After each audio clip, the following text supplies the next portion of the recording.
Assalamualaikum warahmatullahi wabarakatuh. Waalaikumsalam. Bismillahirrahmanirrahim. Alhamdulillahi rabbil alamin. Wassalatu wassalamu ala asyrafil anbiya'i wal mursalin Sayyidina wa habibina wa syafi'ina wa maulana Muhammad wa ala alihi wa ashabihi ajma'in.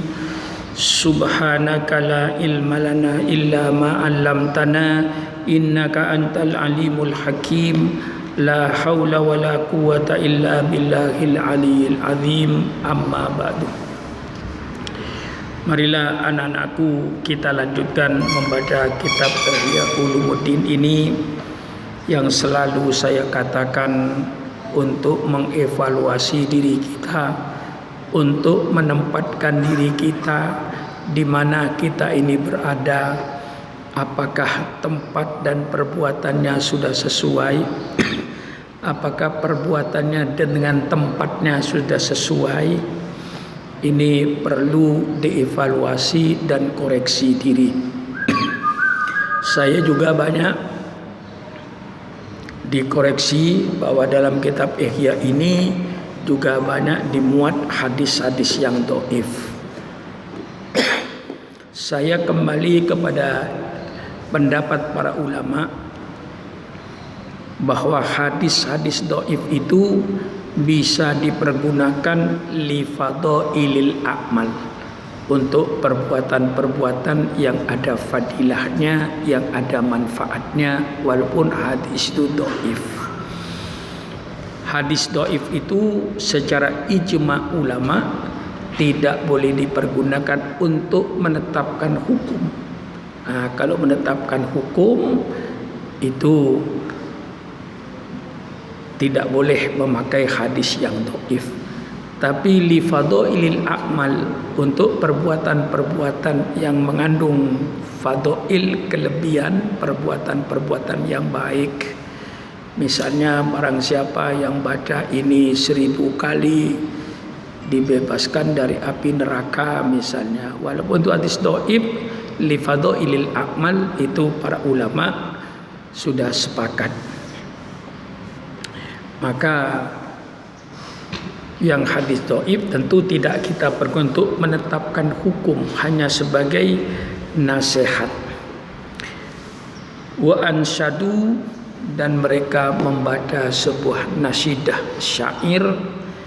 Ya wa'idun nasi qad asbahta muttahaman id ibta minhum umuron anta ta'tiha. Ini sebuah syair yang diberikan sebagai nasihat kepada kita semua, termasuk diri saya.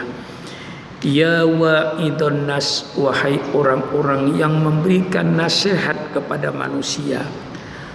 Qad asbahta muttahaman, engkau sudah menjadi orang yang tertuduh atau yang dituduh. Id ibta minhum umuron anta ta'tiha, di mana kalian mencela dari mereka tentang bermacam-macam urusan yang kau celah. Anta ta'tiha, sedangkan engkau yang mengerjakan apa yang kau celah itu. Nah, disinilah kita banyak mencela perkara-perkara, tapi akhirnya justru kita yang mengerjakan apa yang kita celah itu. Na'udzubillah. Inilah lalu kita menjadi tempat tuduhan, menjadi muttahaman. Asbahata tunsiuhum bil wa'di mujtahidan, engkau menjadi asbahtah, engkau selalu menasihati mereka, kau selalu menjadi menasihati mereka. Bil wa'di, dengan nasihat, mujtahidan, dengan sungguh-sungguh engkau, dengan segala semangat. Asbahtah, engkau telah menjadi menasihati mereka dengan nasihat mujtahidan, yang bersemangat sungguh-sungguh. Fal mubiqat la amri antah janiha, sedangkan perbuatan-perbuatan yang merusak demi umurku engkaulah yang mengerjakannya. Inilah yang menjadi ukuran kepada kita sekarang ini. Jangan terlalu banyak mencela sesuatu, kemudian engkau mengerjakan apa yang kau cela itu. Itu sangat tidak etis bagi seorang penasehat, seorang mubaligh. Ta'ibu dunya wa nasan raghibina laha. Engkau mencela dunia sedangkan orang-orang pada mencintai dunia itu. Wa anta aktsaru minhum, sedangkan engkau lebih banyak dari mereka raubatan fiha, kecintaannya dalam dunia ini. Ini semuanya peringatan bagi kita. Kita menghina dunia, menghina kedudukan, menghina jabatan, itu semua dunia, menghina harta kekayaan, sedangkan orang-orang mencintai pada dunia itu. Dan sedangkan engkau justru lebih banyak kecintaannya kepada harta itu yang kau cela itu. Nah, ini semuanya nasihat ini 3 bait dari syair ini menjadi tempat mengevaluasi diri kita. Dari syair yang pertama, ya wa'idun nasqat asbahta muttahaman, wahai orang-orang yang memberikan nasihat kepada manusia, engkau telah menjadi orang yang tertuduh, menjadi tempat tuduhan. Mengapa? Id'ibta minhum umuran anta ta'tiya. Engkau mencela perkara-perkara dari mereka, mencela dari mereka perkara-perkara, sedang engkau yang mengerjakan perkara-perkara yang kau cela itu. Nah, disinilah semua akan memberikan peringatan kepada kita semua. Dan berkata lain, wa qala akhar, dan berkata yang lain dalam syairnya, la tanha an khuluqin wa ta'ti mithlahu arun alaika idza fa'alta azim. Jangan kau mencegah dari makhluk-makhluk au an khuluqin, daripada akhlak-akhlak. Jangan kau melarang daripada akhlak-akhlak, wa ta'ti mithlahu, sedangkan engkau yang datang berbuat akhlak yang kau larang itu.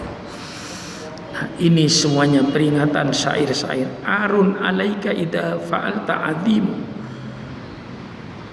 celah besar. Mestinya syairnya arun azimun alaika idza fa'alta, celah yang terbesar atasmu jika engkau mengerjakan hal yang semacam itu. Orang dilarang mengerjakan, tapi engkau yang berbuat. Orang dilarang mencintai dunia, sedang engkau yang paling mencintai dunia. Ini semuanya menjadikan peringatan. Walaupun tentu kita tidak 100% mengerjakan kepada apa yang dikerjakan oleh para aulia ini, tapi minimal untuk menjadi rem diri kita. Kalau bisa mengajarkan 100% tidak mungkin, kerjakanlah 90%. Tidak 90%, kerjakanlah 70%. Minimal jangan di bawah 50%. Inilah pekerjaan dan cara berpikir para wali-wali Allah yang sangat jauh berpikirnya itu. Sebagaimana yang kemarin saya ceritakan, beberapa orang wali yang pikirannya begitu lembut, begitu halus. Yang saya ceritakan, saya punya guru namanya Syekh Abdul Azim, Allahumma ufir lahu, di Pondok Pesantren Sidogiri, Pasuruan. Menurut ceritanya daripada murid-muridnya, dia suatu ketika naik dokar. Dokar itu kata orang sini delman. Ketika dia berjalan, Di bajunya itu ada semut rang-rang yang menjalar di bajunya. Kemudian kusir tukar disuruh balik. Tolong Pak, kusir balik. Ada apa Kiai? Enggak ada apa-apa, balik saja. Sepanjang jalan Kiai itu cuma melihat pohon yang ada semut rang-rangnya. Begitu ketemu dengan pohon yang ada semut rang-rangnya, dia berkata pada kusir delmannya, tolong berhenti bang sebentar. Ada apa Pak? Enggak. Saya ingin mengembalikan semut rang-rang yang ada di baju saya ini. Saya merasa kasihan. Dia berpisah dengan jenisnya, dia berpisah dengan keluarganya. Kemudian semut rang-rang itu diambil dari bajunya, ditempelkan ke pohon itu. Kasihan. Nah, perasaan itu tentu sangat lembut sekali, sangat halus sekali. Maka saya katakan kepada santri saya, kepada anak-anakku, kalau kamu itu semuanya potongan mukanya itu potongan sadis. Mengapa?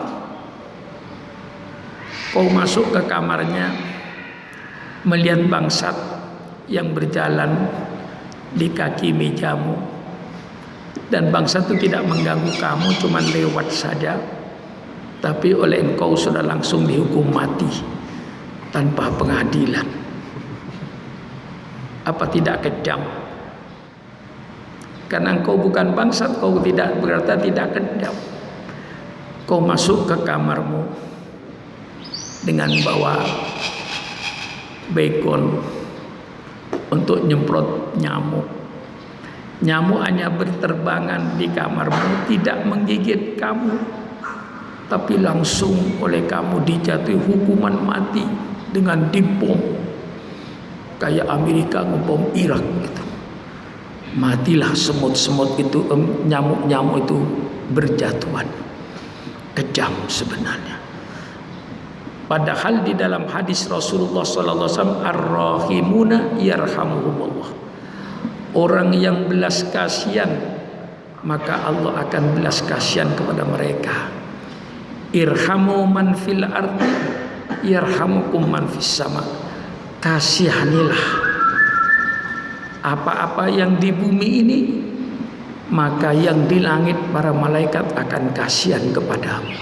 Subhanallah. Kita disuruh mengasihani semua makhluk Allah tanpa membeda-bedakan.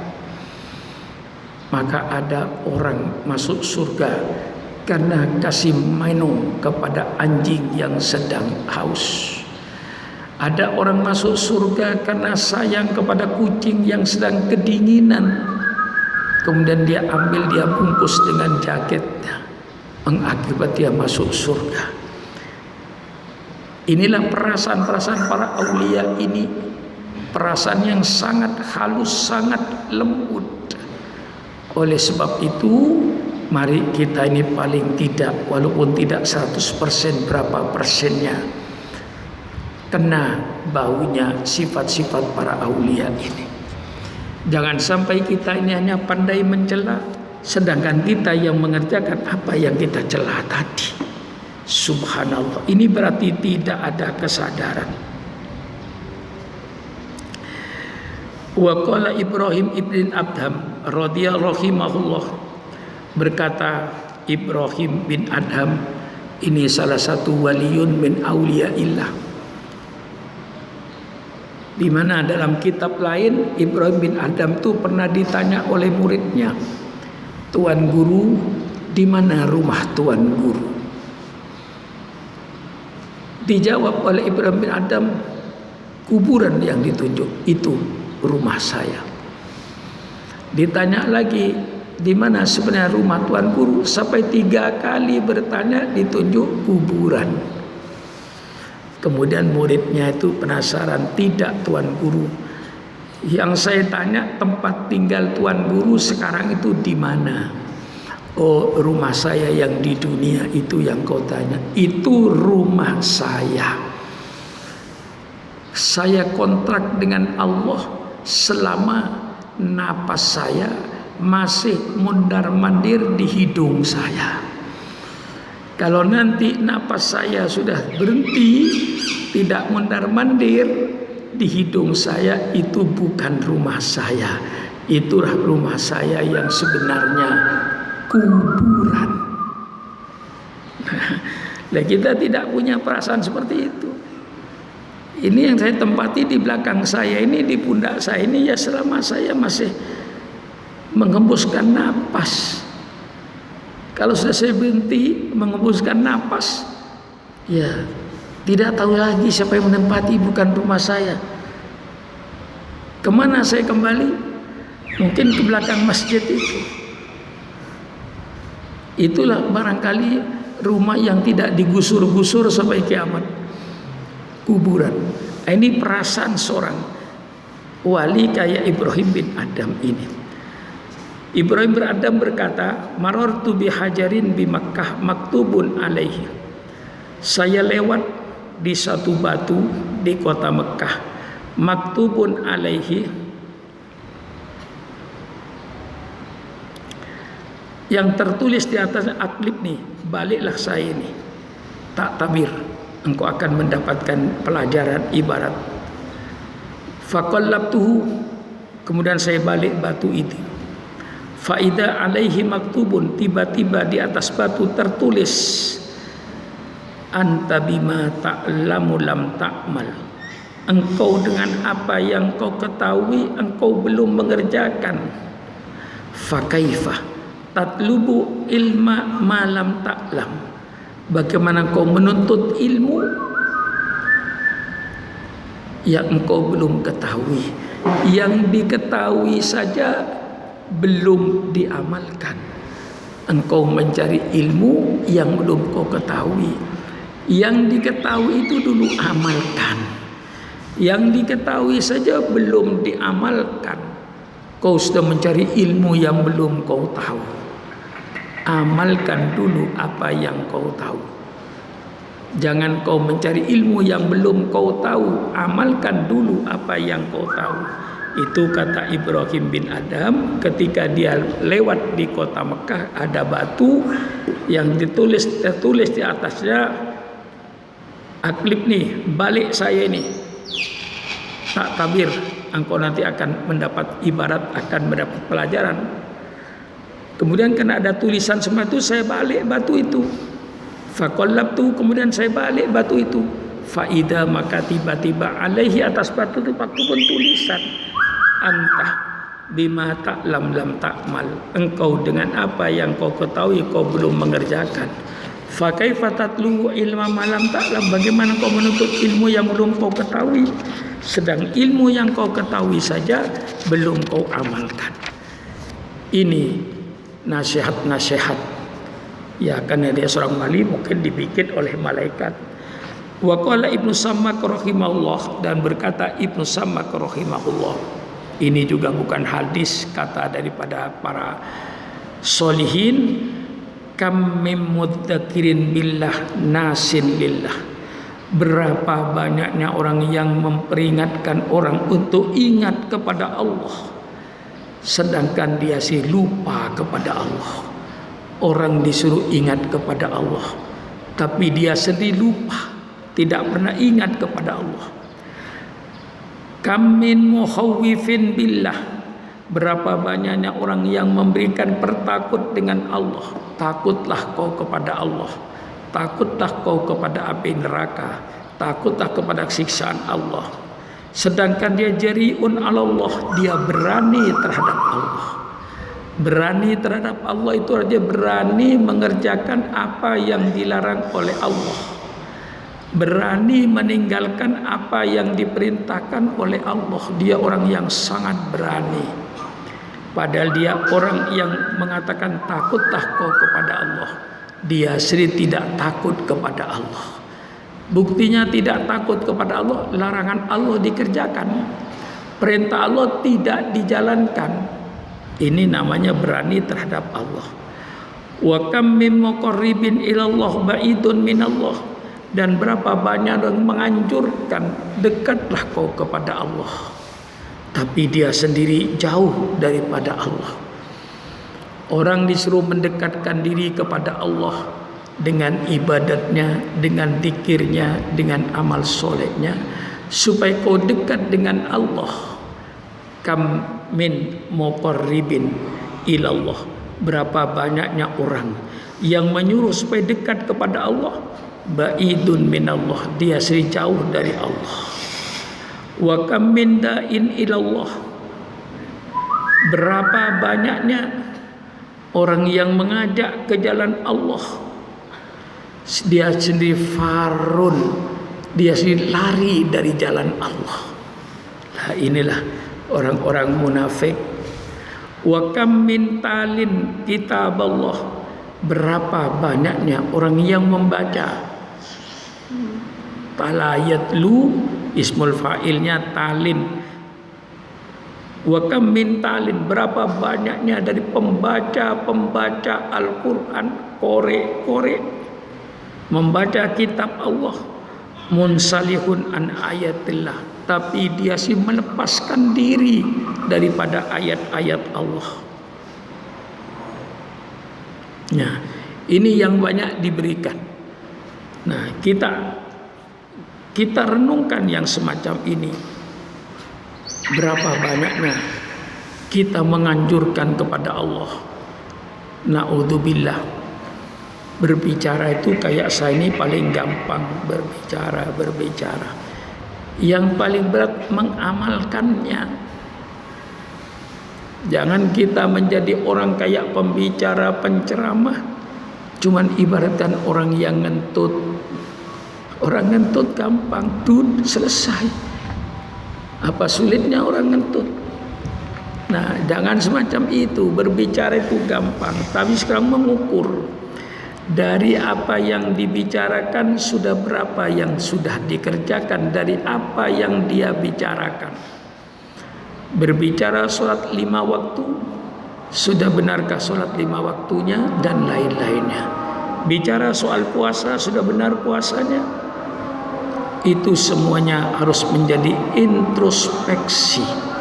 Inilah semuanya daripada kata-kata para aulia, kata-kata para solihin, walaupun ini bukan hadis, tetapi indah untuk ukuran etika kepada seorang mubaligh atau seorang ulama. Mudah-mudahan kita dijadikan oleh Allah orang-orang yang soleh, orang-orang yang mengerjakan apa yang kita ketahui dan menjauhi apa yang dilarang oleh Allah Subhanahu wa taala.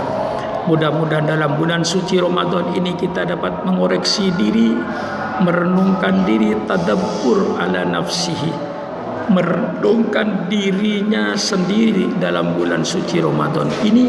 Mudah-mudahan Allah mengampuni dosa-dosa kita, mudah-mudahan Allah menerima amal-amal soleh kita, dan mudah-mudahan Allah menjauhkan segala macam musibah.